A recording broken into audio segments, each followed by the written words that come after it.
अब तदब्बुर और तफक्कुर इन दो चीज़ों पे करते हैं। सलाह के बेनिफिट्स क्या हैं? Physical purity, spiritual dose, stress रिलीजर, connects you to Allah, reminds you of hereafter, bank balance और आखरा, आखरा का बैंक बैलेंस बन रहा है। मेडिकल बेनिफिट्स कितने हैं? आप वुजू करते हैं उसके अलग मेडिकल बेनिफिट्स हैं, आप मूवमेंट्स करते हैं, सजदा करते हैं, आप रुकू करते हैं, फ्लो ब्लड का अच्छा होता है, उसके अलग बेनिफिट्स हैं। Eliminates laziness, community based mindset बनाता है, आपको लोगों के साथ कनेक्ट करता है। जब आप मस्जिद जाते हैं सेरेनिटी मिलती है, पेशेंस मिलती है, पीस मिलता है। अब जरा अगली स्लाइड कीजिएगा। गेमिंग, गेमिंग आपको डोपामीन दे रही है, मी माई सेल्फ एंड आई के माइंडसेट की तरफ ले जा रही है, सेल्फिश बना रही है, सेल्फ सेंटर्ड बना रही है, चांसेस ऑफ एग्रेशन है, चांसेस ऑफ फ्रस्ट्रेशन है, क्योंकि जब आप मैच हारेंगे डोटा का, या जब आप अपने क्लास फेलो से पबजी का मैच हारेंगे, तो वो सारा दिन आपका खराब गुजरेगा। आप होमवर्क भी नहीं करेंगे, असाइनमेंट भी नहीं करेंगे, नेक्स्ट डे सारा दिन डिस्टर्ब भी रहेंगे, बुली भी होंगे, मजाक भी उड़ेगा, दोस्तों से लड़ाई भी होगी। तो ये गेमिंग के असरात हैं। लेजीनेस एंड प्रोक्रेस्टिनेशन भी है, बैड ग्रेड्स हैं, स्टैटिस्टिक है बाकायदा that children who play a lot of gaming have bad grades in school. Then decline in social activities है, वो एंटी सोशल बन जाते हैं, वो बाहर नहीं जाते, एक्टिविटीज़ नहीं करते, रिश्तेदारों में नहीं बैठते। अब जब आप सलाह को गेमिंग पे इग्नोर करते हैं तो इसका क्या मतलब है कि this is the foolish mindset, तफक्कुर और तदब्बुर नहीं किया जा रहा। हाउएवर आई अंडरस्टैंड आप लोग यंग हैं, यूथ हैं, गेम्स खेलना हराम नहीं है, गेमें खेलें, लेकिन उनसे एडिक्ट ना हो जाए। गेमिंग को अपनी ज़िंदगी का और अपने पूरे डे का मकसद ना बना लें, और नमाज के लिए गेमिंग को फोकियत ना दें। नमाज के फ़ायदे compare to gaming is unimaginable. तो कोई बेवकूफ़ ही होगा जो नमाज के टाइम भी सलाह को इग्नोर करके गेमिंग कर रहा हो। जब नमाज का टाइम है बस ख़त्म, गेमिंग ख़त्म, अब उठ के मस्जिद में जाएं। और यही अल्लाह ताला हमें बता रहे हैं, बल तुसिरून अल हयात दुनिया वल आखिरतु खैरु आपका, nay you prefer the life of this world whereas the life of the hereafter is better and everlasting. लेकिन ये वही यूथ समझेगी जो तफक्कुर और तदब्बुर करती है। वैसे तो हम बड़े इंटेलिजेंट हैं, एक एक चीज़ में कैलकुलेशन करते हैं, एक एक चीज़ की हमें अमाउंट पता होती है, हमें सारे ट्रेंड्स पता होते हैं। यहाँ पर आके हमें क्या हो जाता है, अल्लाह बता रहा है कि दुनिया की ज़िंदगी है ही नहीं असल ज़िंदगी, तुमने रहना ही आखिरत में जाके, तो उधर का बैंक बैलेंस क्रिएट करो। यहाँ पर आके हमें पता नहीं क्या हो जाता है। इसलिए अल्लाह की इस नसीहत पर अमल करें, तफक्कुर और तदब्बर करने वाले बने।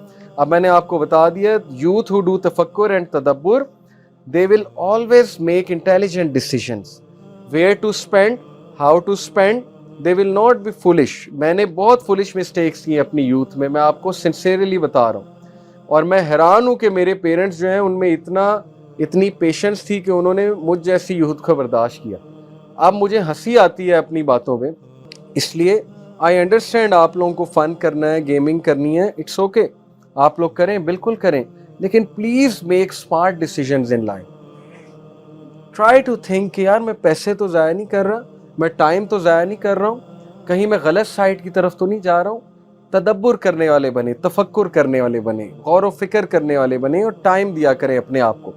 ईमान आपका बहुत बढ़ेगा। तफक्कुर और तदब्बर करें, अपने आप को अकेला टाइम दिया करें। एंड लास्ट पॉइंट इज जिक्र ऑफ अल्लाह।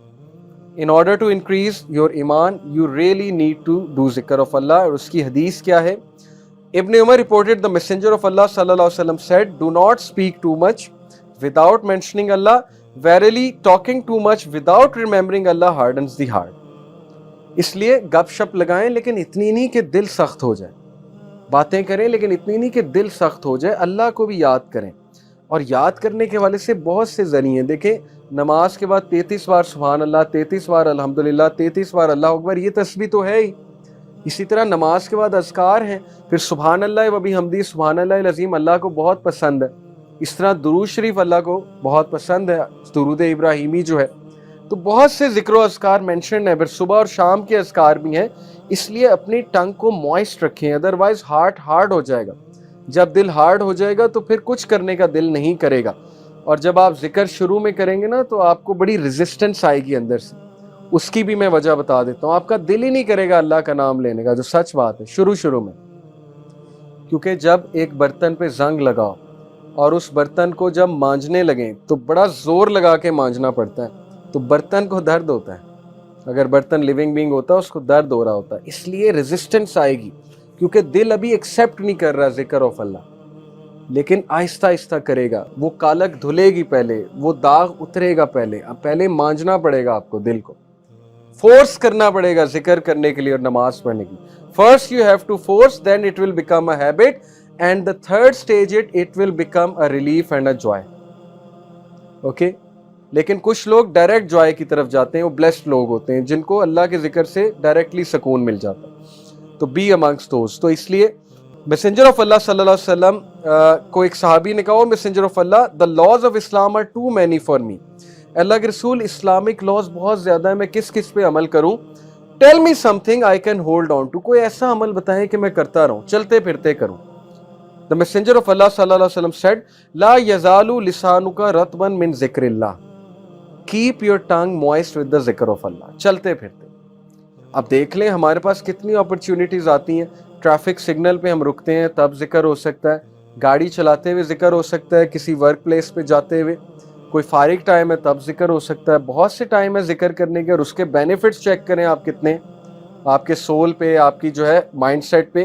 اینڈ دس حدیث Ibn Abbas reported, the messenger of Allah صلی اللہ علیہ وسلم said, whoever increases his prayers for forgiveness, یعنی استغفار کرے گا, Allah will grant him relief from every worry, a way out from every hardship, and provide from him in ways he does not expect.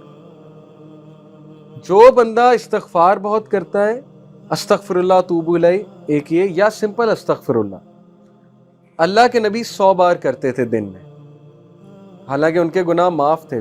پھر بھی جو بندہ اللہ سے استغفار بہت زیادہ کرتا ہے, اللہ تعالیٰ اسے ہر ڈسٹریس سے ریلیف دے گا, اللہ ہر ہارڈ شپ سے اس کے لیے راستہ نکالے گا, اور اللہ تعالیٰ اسے وہاں سے دے گا کہ وہ سوچ بھی نہیں سکتا. کتنی کیس سٹڈیز میں آپ کو بتا سکتا ہوں. ہمارے پاس یوتھ آتی ہے کاؤنسلنگ کے لیے, اپنے مسئلے شیئر کرتے ہیں, پرسنل مسئلے جو میں بتا نہیں سکتا, انہیں کچھ سمجھ نہیں آ رہی ہوتی ہم کیا کریں, ہم پھنس چکے ہیں, ہمیں سمجھ ہی نہیں آ رہی ہم کیا کریں. میں آپ کو ایک لیٹسٹ کیس سٹڈی بتاتا ہوں کہ دیر واز دس سسٹر جن کی فیملی فورسفلی ان کی شادی کر رہی تھی, and she didn't like the guy. یہ اچھی بات نہیں ہے, عورت سے پوچھنا چاہیے آپ شادی کرنا چاہتی ہو کہ نہیں. اسلام نے رائٹ دیا عورت کو, اس پر تھوپنا نہیں چاہیے. اور چونکہ ان کی فیملی تھوڑی سی ظاہر ہے نہیں سمجھتی تھی ان چیزوں کو, تو منگنی بھی ہو گئی تھی, کپڑے بھی خرید لیے, سب کچھ کر لیا, انہیں سمجھ ہی نہیں آ رہی تھی میں عورت ذات ہوں, میں ویک ہوں, میں کیا کروں. All we told was کہ do this ذکر لا الہ الا انت سبحانک انی کنت من الظالمین. کیونکہ حضرت یونس کو اللہ نے اس سچویشن سے نکالا تھا, اندھیرے سے, مچھلی کے پیٹ سے, امپاسبل سچویشن سے. That's it. And she did it. Miraculously something happened. حالات ایسے پیدا ہوئے, وہ جہاں شادی ہو رہی تھی انہوں نے ختم کر دی. انہوں نے کہا کہ ہمیں لگ رہا ہے, ہماری انڈرسٹینڈنگ ہے کہ لڑکا لڑکی کی نہیں بن رہی آپس میں اتنی, تو بہتر یہ ہے کہ نہ کیا جائے, اسٹیپ ہی نہ لیا جائے. حالانکہ ان کے پیرنٹس نے کبھی ختم نہیں کرنا. تو یہ ایک کیس سٹڈی میں نے آپ کو بتائی ہے. ابھی بہت سے یوتھ ہیں جن کے امپاسبل ٹاسک پھنسے ہوئے تھے, لیکن انہیں استغفار کرنے کو کہا, یہ ورد کرنے کو کہا, وہ اس طرح نکلے کہ وہ حیران ہو گئے کہ یہ ہوا کیا ہے ہمارے ساتھ, کیسے اللہ نے نکالا ہے ہمیں. اس لیے اللہ کی فورسز کو کبھی بھی انڈر ایسٹیمیٹ نہ کریں.